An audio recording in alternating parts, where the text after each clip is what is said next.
wabarakatuh. Salam horor. Di video kali ini kita akan menceritakan tentang sebuah kisah nyata, yaitu menjadi dukun setelah 11 tahun tinggal di kerajaan Bunian. Sebuah kisah nyata yang sangat fantastis. 11 tahun lamanya dia tinggal di kerajaan Bunian dan membina kehidupan rumah tangga di sana. Saat memutuskan kembali pulang ke dunia nyata, dia pun menjelma menjadi seorang dukun yang handal. Nek Juhai adalah seorang dukun kampung yang sangat terkenal kemampuan ilmunya. Penyakit atau hal apa saja yang disebabkan oleh gangguan non-medis, insya Allah bisa sembuh berkat tangan dingin perempuan yang telah uzur tersebut. Kabarnya, ilmu perdukunan diperoleh Nek Juhai dari saudara suaminya yang berasal dari kerajaan Bunian.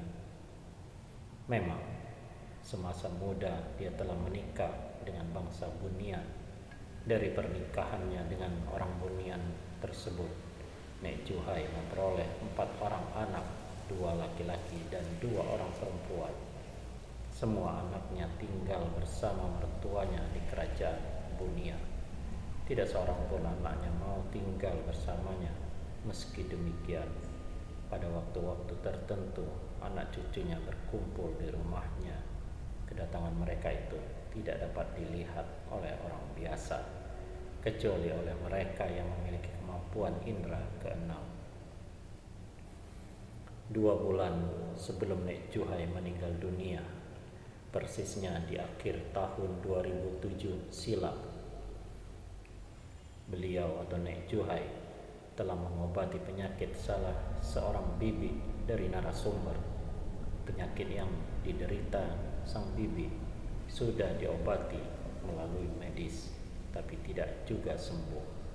Bahkan beberapa orang dukun atau paranormal yang mengobatinya juga tidak berhasil. Suatu hari, ada orang yang mengatakan pada bibi bahwa ada seorang dukun yang dapat menyembuhkan penyakit apa saja, termasuk penyakit yang diderita oleh bibiku. Orang itu memberikan alamatnya.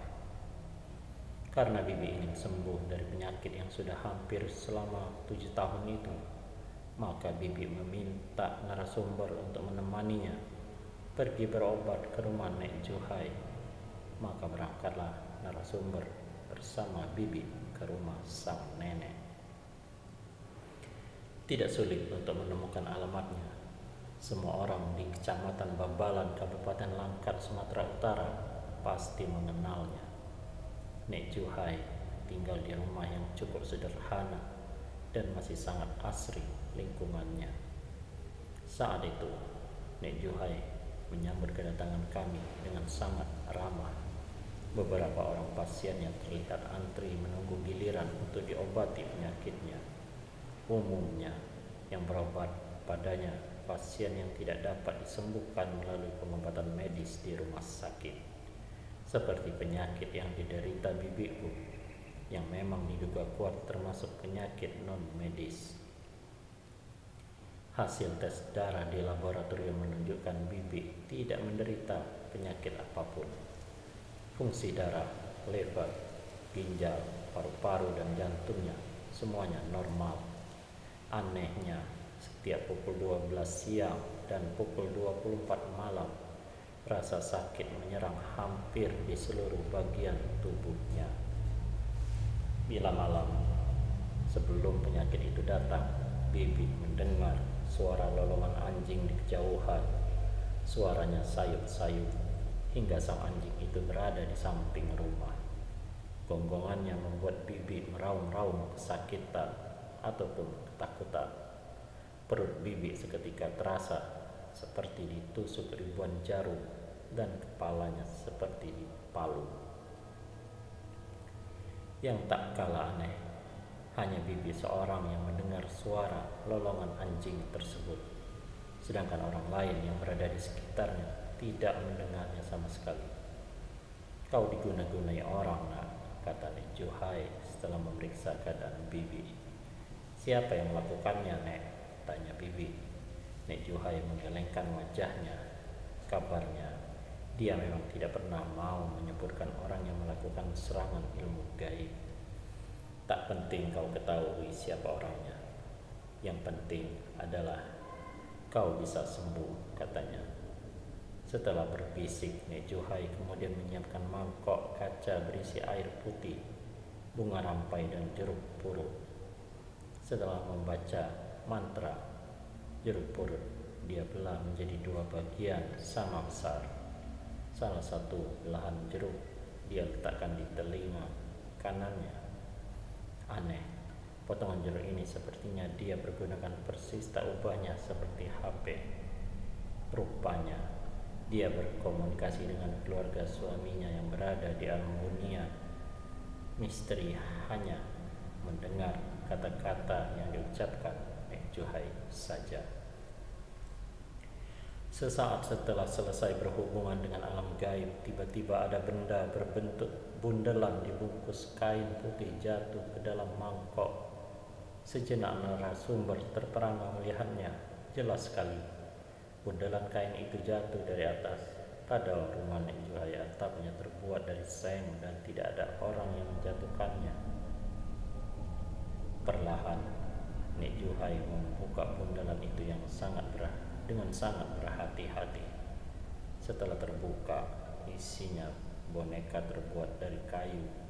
Seluruh tubuh boneka ditusuk dengan puluhan jarum dari kepala hingga kakinya. Boneka ini diumpamakan seperti tubuhmu, Nak, kata Nek Juhai menjelaskan. Pantaslah jika penyakit bibi kamu, perut dan kepalanya seperti ditusuk-tusuk 1000 jarum, gumam narasumber dalam hati. Nek Juhai lalu membungkus boneka kayu itu dan membakarnya hingga halus.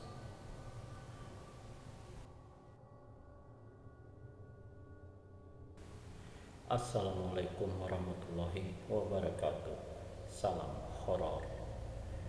Di video kali ini kita akan menceritakan tentang sebuah kisah nyata, yaitu menjadi dukun setelah 11 tahun tinggal di kerajaan Bunian. Sebuah kisah nyata yang sangat fantastis. 11 tahun lamanya dia tinggal di kerajaan Bunian dan membina kehidupan rumah tangga di sana.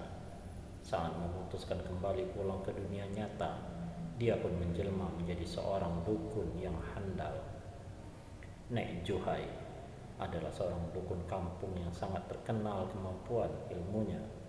Penyakit atau hal apa saja yang disebabkan oleh gangguan non-medis, insya Allah bisa sembuh berkat tangan dingin perempuan yang telah uzur tersebut. Kabarnya, ilmu perdukunan diperoleh Nek Juhai dari saudara suaminya yang berasal dari kerajaan Bunian. Memang, semasa muda dia telah menikah dengan bangsa Bunian. Dari pernikahannya dengan orang Bunian tersebut, Nek Juhai memperoleh 4 orang anak, 2 laki-laki dan 2 orang perempuan. Semua anaknya tinggal bersama mertuanya di kerajaan Bunian. Tidak seorang pun anaknya mau tinggal bersamanya. Meski demikian, pada waktu-waktu tertentu anak cucunya berkumpul di rumahnya. Kedatangan mereka itu tidak dapat dilihat oleh orang biasa, kecuali oleh mereka yang memiliki kemampuan indera keenam. 2 bulan sebelum Nek Juhai meninggal dunia, persisnya di akhir tahun 2007 silam, beliau atau Nek Juhai telah mengobati penyakit salah seorang bibi dari narasumber. Penyakit yang diderita sang bibi sudah diobati melalui medis, tapi tidak juga sembuh. Bahkan beberapa orang dukun atau paranormal yang mengobatinya juga tidak berhasil. Suatu hari, ada orang yang mengatakan pada bibi bahwa ada seorang dukun yang dapat menyembuhkan penyakit apa saja, termasuk penyakit yang diderita oleh bibiku. Orang itu memberikan alamatnya. Karena Bibi ingin sembuh dari penyakit yang sudah hampir selama 7 tahun itu, maka Bibi meminta narasumber untuk menemaninya pergi berobat ke rumah Nek Juhai. Maka berangkatlah narasumber bersama Bibi ke rumah sang nenek. Tidak sulit untuk menemukan alamatnya. Semua orang di Kecamatan Bambalan, Kabupaten Langkat, Sumatera Utara pasti mengenalnya. Nek Juhai tinggal di rumah yang cukup sederhana dan masih sangat asri lingkungannya. Saat itu, Nek Juhai menyambut kedatangan kami dengan sangat ramah. Beberapa orang pasien yang terlihat antri menunggu giliran untuk diobati penyakitnya. Umumnya, yang berobat padanya pasien yang tidak dapat disembuhkan melalui pengobatan medis di rumah sakit, seperti penyakit yang diderita bibiku yang memang diduga kuat termasuk penyakit non-medis. Hasil tes darah di laboratorium menunjukkan Bibi tidak menderita penyakit apapun. Fungsi darah, lever, ginjal, paru-paru, dan jantungnya semuanya normal. Anehnya, setiap pukul 12 siang dan pukul 24 malam, rasa sakit menyerang hampir di seluruh bagian tubuhnya. Bila malam, sebelum penyakit itu datang, Bibi mendengar suara lolongan anjing di kejauhan. Suaranya sayup-sayup hingga sang anjing itu berada di samping rumah. Gonggongannya membuat Bibi meraung-raung kesakitan ataupun ketakutan. Perut Bibi seketika terasa seperti ditusuk ribuan jarum dan kepalanya seperti dipalu. Yang tak kalah aneh, hanya Bibi seorang yang mendengar suara lolongan anjing tersebut, sedangkan orang lain yang berada di sekitarnya tidak mendengarnya sama sekali.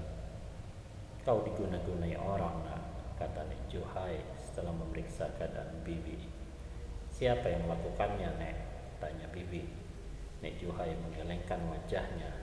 Kabarnya, dia memang tidak pernah mau menyebutkan orang yang melakukan serangan ilmu gaib.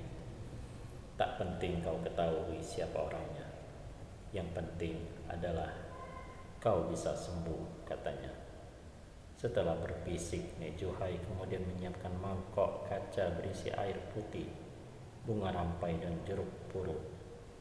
Setelah membaca mantra jeruk purut, dia belah menjadi 2 bagian sama besar. Salah satu belahan jeruk dia letakkan di telinga kanannya. Aneh, potongan jeruk ini sepertinya dia pergunakan persis, tak ubahnya seperti HP. Rupanya dia berkomunikasi dengan keluarga suaminya yang berada di alam dunia. Misteri hanya mendengar kata-kata yang diucapkan Nek Juhai saja. Sesaat setelah selesai berhubungan dengan alam gaib, tiba-tiba ada benda berbentuk bundelan dibungkus kain putih jatuh ke dalam mangkok. Sejenak narasumber terperangah melihatnya. Jelas sekali, bundelan kain itu jatuh dari atas. Padahal rumah Nek Juhai atapnya terbuat dari seng dan tidak ada orang yang menjatuhkannya. Perlahan, Nek Juhai membuka bundelan itu dengan sangat berhati-hati. Setelah terbuka, isinya boneka terbuat dari kayu. Seluruh tubuh boneka ditusuk dengan puluhan jarum dari kepala hingga kakinya. Boneka ini diumpamakan seperti tubuhmu, nak, kata Nek Juhai menjelaskan. Pantaslah jika penyakit bibi kamu, perut dan kepalanya seperti ditusuk-tusuk 1000 jarum, gumam narasumber dalam hati. Nek Juhai lalu membungkus boneka kayu itu dan membakarnya hingga halus. Sebaiknya kau menginap beberapa malam di rumah nenek. Ada pengobatan lanjutan yang harus kau jalani. Besok pagi sebelum berkumandang suara azan subuh, kau harus mandi air bunga rampai, tutur Nek Juhai. Tentu saja bibi dan narasumber menyetujuinya. Malam itu, sengaja narasumber mencari kesempatan untuk berbincang-bincang dengan Nek Juhai. Untunglah dia punya waktu untuk bercerita, karena setelah pukul 8 malam dia memang tidak lagi menerima pasien. Kata orang-orang, nenek bersuamikan orang Bunian. Bagaimana ceritanya, Nek? Bisa bersuamikan orang Bunian? Tanya narasumber.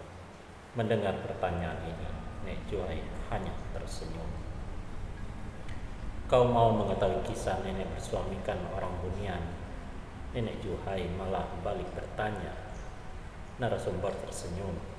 Ya, itulah yang saya dengar dari banyak orang. Saya harap nenek sudi menceritakannya pada saya, ujar narasumber. Nek Juhai menarik napas berat.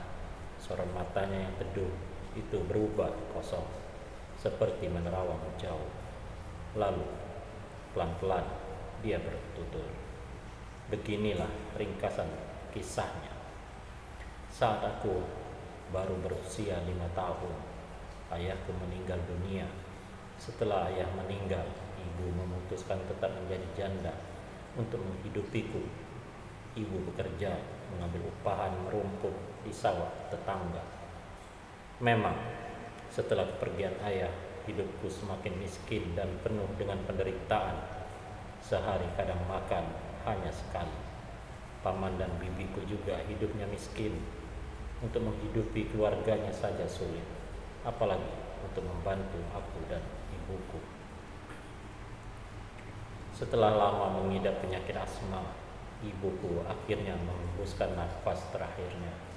Perasaan hatiku sangat sedih, bahkan sampai ada niat untuk bunuh diri, tapi untunglah hal itu tidak aku lakukan. Selama berhari-hari aku larut dalam kesedihan. Kepergian ibu rasanya begitu cepat. Pada siapa lagi aku harus menggantungkan hidupku? Suatu hari, di suatu pagi, saat hujan gerimis, aku pergi berziarah ke kuburan ibu. Lama aku duduk termenung di tengah hujan gerimis. Waktu itu, tiba-tiba terdengar suara seorang ibu menegurku. Sudahlah, jangan lagi bersedih. Jika ibumu tahu kau seperti ini, dia pasti sangat bersedih juga di alam sana, kata ibu-ibu itu. Mendengar ada suara, maka aku sangat terkejut dibuatnya. Ibu siapa? Mengapa ibu tiba-tiba ada di sini? Tanyaku merasa keheranan. Maklum saja, selama ini aku belum pernah melihat sosok perempuan parubaya ini. Aku begitu terkesima melihat kecantikan wajahnya. Di desaku, sepertinya tidak ada perempuan secantik dia. Nama ibu Habibah, sahutnya dengan ramah. Dia lalu tersenyum sambil memandang wajahku. Sorot matanya tajam menyejukkan perasaan hatiku. Dari busana yang dipakai ibu Habibah, jelas istri orang kaya.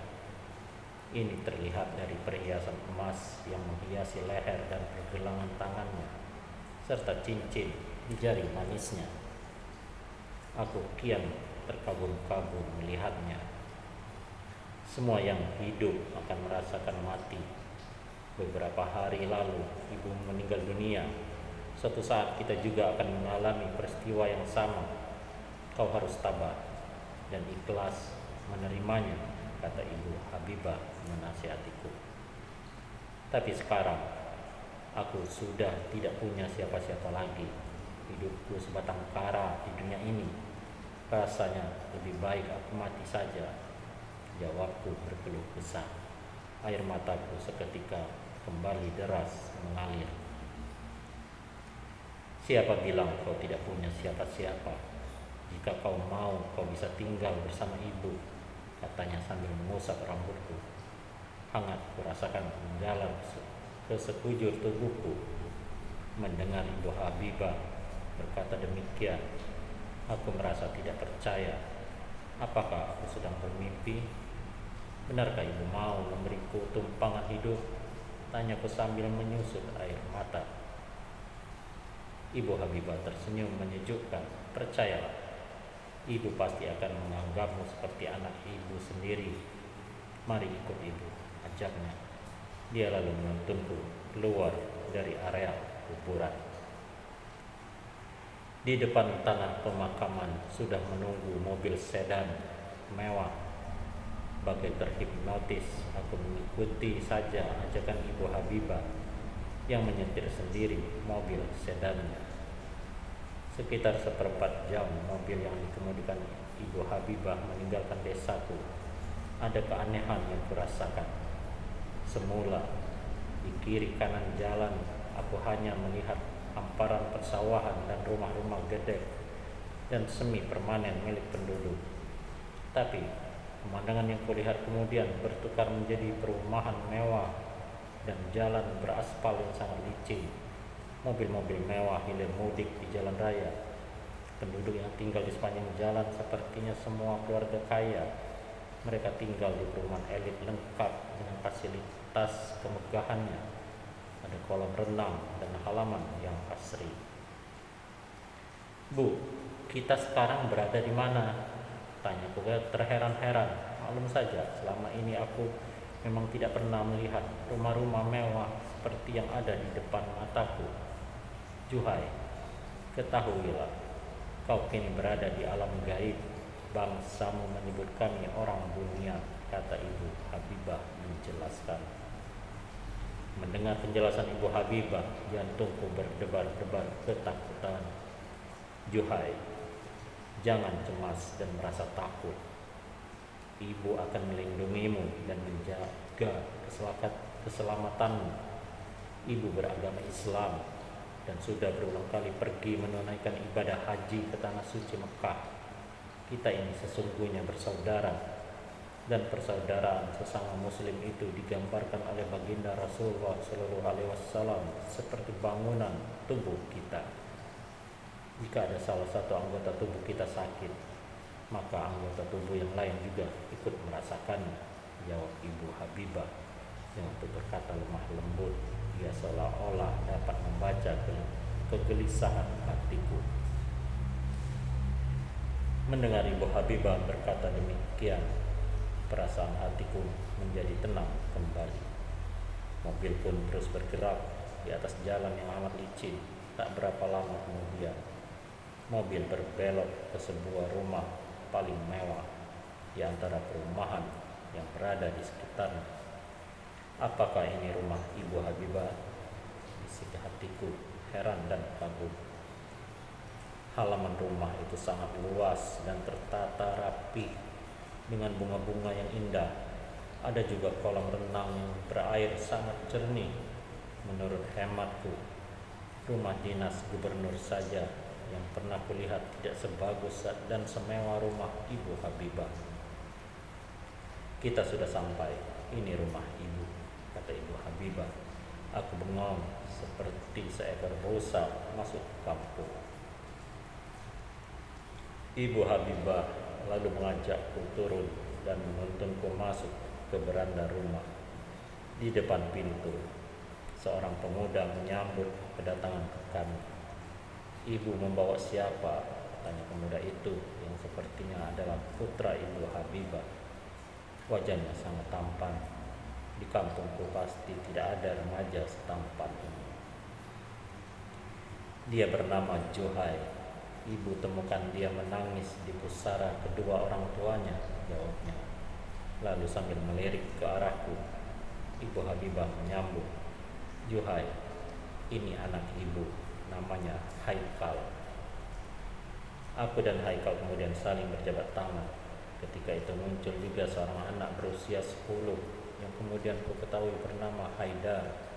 Dia adiknya Haikal. Saat masuk ke dalam rumah, kulihat ruang tamu rumah Ibu Habibah sungguh megah. Semua perabotan rumah tangga di ruangan itu terbuat dari kayu pilihan dan berukir indah. Aku terkagum-kagum melihatnya. Ibu Habibah lalu mengajakku ke kamar yang diperuntukkan buatku. Interior dalam kamar ini tak ubahnya seperti kamar tidur putri raja. Ranjangnya terbuat dari kayu jati dan dilapisi emas. Meja rias berukir sangat indah dan bingkai kacanya dilapisi emas. Dalam kamar tidur ini terdapat juga toilet yang harum dan bersih. Aku juga diperlihatkan baju yang disimpan dalam lemari yang sepertinya juga telah dipersiapkan buatku. Aku terbelalak melihat baju-baju yang semuanya baru dan terbuat dari sutra itu. Setelah aku berganti pakaian dan tak lagi terlihat seperti gadis kampung, namun telah menjelma bak seorang putri, aku diminta menghadap di ruang keluarga. Di ruang ini, Ibu Habibah duduk bersama seluruh anggota keluarganya. Di sebelahnya duduk Pak Abu Bakar, suaminya. Ibu sudah bercerita pada Bapak tentang dirimu. Bapak sangat terharu mendengarnya. Tinggallah bersama kami di sini beberapa waktu yang kau kehendaki. Kami akan mengajarimu ilmu pengobatan berbagai penyakit. Di istana ada beberapa orang tabib. Nanti Bapak akan meminta mereka mengajarimu ilmu pengobatan berbagai penyakit. Ilmu pengobatan itu penting bagimu sebagai bekal hidupmu di duniamu nanti, jika kau memutuskan untuk tinggal di sana, papar Ibu Habibah. Bapak mohon, tinggallah bersama kami beberapa tahun di sini. Bapak dan Ibu telah sepakat mengangkatmu sebagai anak angkat kami. Kami berdua akan menyayangimu seperti menyayangi anak kandung kami sendiri. Kebetulan kami memang tidak dikaruniai anak perempuan. Besok kami akan mengadakan acara pengangkatanmu sebagai anak angkat kami agar warga di sini mengetahuinya. Tambah Pak Abu Bakar, suami Ibu Habibah. Pak Abu Bakar ini ternyata salah seorang menteri di kerajaan Bunian. Setiap hari dia keluar masuk istana raja. Ibu Habibah juga masih kerabat raja. Ketika aku dinobatkan sebagai anak angkat, semua pembesar istana datang menghadirinya, termasuk juga rakyat jelata, yang sangat membanggakan perasaanku. Raja dan permaisurinya turut datang memberikan ucapan selamat. Pak Abu Bakar mengadakan pesta rakyat berlangsung selama 3 hari 3 malam. Aku benar-benar merasa menjadi putri di negeri kayangan. Aku dikenalkan pada keluarga besar Pak Abu Bakar dan Ibu Habibah. Mereka semuanya baik-baik dan sangat ramah. Begitulah hari-hari kulalui dengan tinggal di dunia orang Bunian. Kehidupan di sana seperti kehidupan kita di dunia ini. Hanya di dunia orang Bunian, matahari selalu bersinar cerah dan udara dingin sepanjang siang dan malam. Di sana tidak ada polusi udara karena pepohonan tumbuh subur. Lingkungan hidup tertata rapi. Tinggal bersama keluarga Pak Abu Bakar, selain bermain, menikmati masa remaja bersama Haikal dan gadis-gadis sebayaku, pagi hari aku juga belajar ilmu pengobatan dari tabib istana yang datang ke rumah. Di sana juga terdapat tempat rekreasi yang berada di luar kota. Aku bersama Haikal sering mengunjungi tempat rekreasi tersebut, hingga akhirnya tumbuh benih cinta di hati kami berdua. Rupanya Pak Abu Bakar dan Ibu Habibah mengetahui hal ini. Sampai suatu malam, aku dan Haikal dipanggil untuk menghadap mereka. Duduk di hadapan Ibu Habibah dan Pak Abu Bakar, aku menundukkan wajah sebagai orang yang bersalah. Denyut jantungku berdebar-debar tidak beraturan. Haikal, ayah ingin bertanya kepadamu. Mohon dijawab dengan jujur. Apakah kau mencintai Juhai? Tanya Pak Abu Bakar tiba-tiba. Benar ayah, Haikal sangat mencintainya, jawab Haikal. Bagaimana denganmu Juhai? Apakah kau mencintai Haikal? Tanya Ibu Habibah. Aku hanya mengangguk malu-malu. Karena kalian sudah saling mencintai, Ayah dan ibu akan menikahkan kalian besok pagi, kata Pak Abu Bakar memutuskan. Aku terkejut mendengar keputusan Pak Abu Bakar. Mengapa pernikahan itu dilangsungkan mendadak, bisik hatiku. Pernikahan itu benar-benar terjadi. Saat aku membuka jendela kamar, di halaman rumah sudah siap perlengkapan pesta. Bahkan kamar tidurku sudah dihias seperti layaknya kamar pengantin. Kapan mereka melakukannya? Bisik hatiku terheran-heran. Singkat cerita, akad nikah telah siap. Saat itu aku teringat pada almarhum ayah dan ibu. Aku menangis terharu dan bahagia, lalu memeluk Ibu Habibah yang sebentar lagi akan menjadi mertuaku. Resepsi pernikahan berlangsung selama 7 hari 7 malam.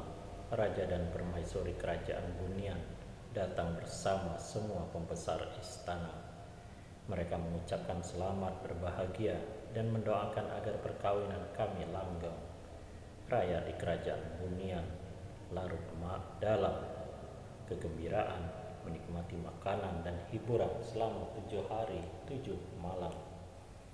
Demikianlah kisah yang kujalani di negeri Bunian. Setelah 10 tahun membina rumah tangga, aku dikaruniai 2 orang putra dan 2 orang putri. Hingga suatu malam, nenek bermimpi bertemu dengan almarhum ayah dan ibu. Dalam mimpi ini mereka menangis karena kuburnya tidak pernah aku ziarahi. Aku sampai menangis dan berjanji pada mereka akan datang berziarah. "Juhai, kau mimpi apa?" tanya Mas Haikal. Ku ceritakan mimpi yang barusan ku alami. "Besok kita pergi berziarah, bawa anak-anak," kata suamiku. Mendengar suami berkata begitu, aku merasa bahagia. Ketika kami berziarah di kuburan kedua orang tua, ternyata ada beberapa warga melihat kehadiranku. Mereka tidak percaya, tapi setelah ku yakinkan, mereka baru percaya bahwa aku adalah Juhai. Rupanya aku telah menghilang selama 11 tahun lebih. Berita kepulanganku setelah 11 tahun menghilang dari desa menghebohkan warga. Bibiku, anak-anak keponakanku semua menangis dan menyambutku dengan penuh haru. Mereka sampai mengadakan kenduri selamatan dan meminta agar aku tinggal di desa. Berat rasanya untuk menolak permintaan mereka. Juga berat meninggalkan suami dan anak-anak yang tinggal di alam berbeda. Keluargamu memintamu agar kau tinggal bersama mereka. Sebaiknya kau penuhi keinginan mereka, kata suamiku menjelang tidur di dalam kamar rumah bibi. Tentu saja tak ada seorang pun yang bisa melihat kehadiran suami dan anak-anakku kecuali aku sendiri. "Bagaimana dengan dirimu dan anak-anak kita?" tanyaku. "Anak-anak biarlah tinggal bersama neneknya, karena kehidupan mereka ada di sana, bukan di sini. Sedangkan aku bisa setiap saat berada di sisimu, dan kau bisa datang menjenguk anak-anak kita setiap saat," jawab suamiku. Tapi aku tidak dapat mengambil keputusan saat itu kepada keluarga di desa. Aku bilang akan bermusyawarah dahulu dengan suami dan mertua. Semoga mereka mengizinkanku tinggal di desa kelahiranku. Syukur alhamdulillah, 11 tahun setelah aku pergi meninggalkan desa, kehidupan ekonomi paman dan bibi membaik. Mereka sudah bisa membangun rumah gedung. Keponakanku juga bisa sekolah sampai meraih gelar sarjana. Tak hanya itu, jalan-jalan di kampungku juga sudah dibangun aspal.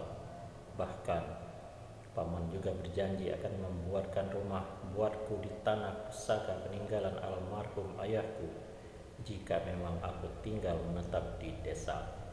Ketika kuutarakan niat kembali ke desa kelahiranku, ayah dan ibu mertuaku merestuinya. "Jika itu sudah menjadi keputusanmu, dan suami merestuinya, kami tidak bisa bilang apa-apa kecuali mendukung rencanamu. Di desamu kau bisa mengobati berbagai penyakit yang diderita warga di sana, kata ayah mertuaku. Terima kasih Pak, jawabku sambil sujud di kakinya. Setelah berpamitan, aku diantar mobil sedan yang dikemudikan suamiku. Ya, aku memilih pulang ke kampung halamanku yang pernah aku tinggalkan belasan tahun lamanya. Demikianlah kisah yang begitu mengharukan ini. Semoga ada manfaatnya. Billahi taufiq wal hidayah. Wassalamualaikum warahmatullahi wabarakatuh.